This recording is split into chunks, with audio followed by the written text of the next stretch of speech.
I said it has to be ground action. And I'm a firm believer, if anybody on this planet wants to save this planet, you will have to do some kind of ground action. Either planting a tree, protecting a tree, picking up plastic from the ocean.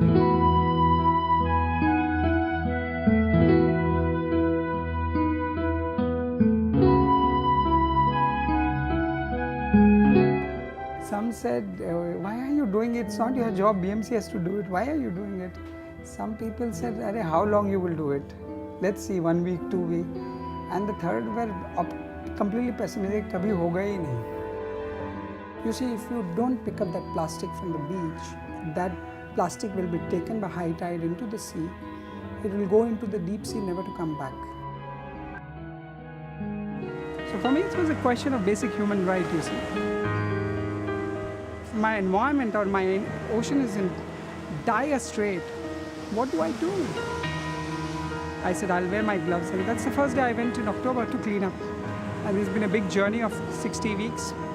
And I couldn't do it alone. So I moved around the streets, met people. So I would explain what I'm planning to do. I was rebuked. As every mission is, they said, it's pointless you doing it. It will never get clear.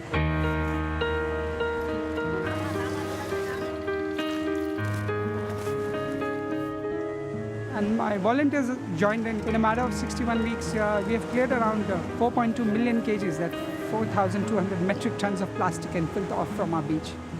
I can see the sand now, 90% it's clear.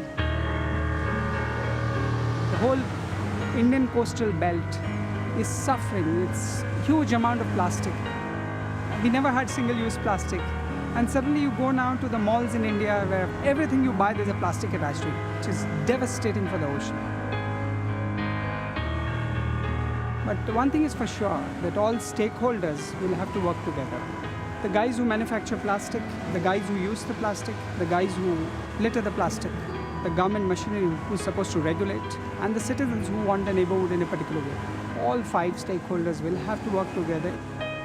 The earth survives, humanity survives.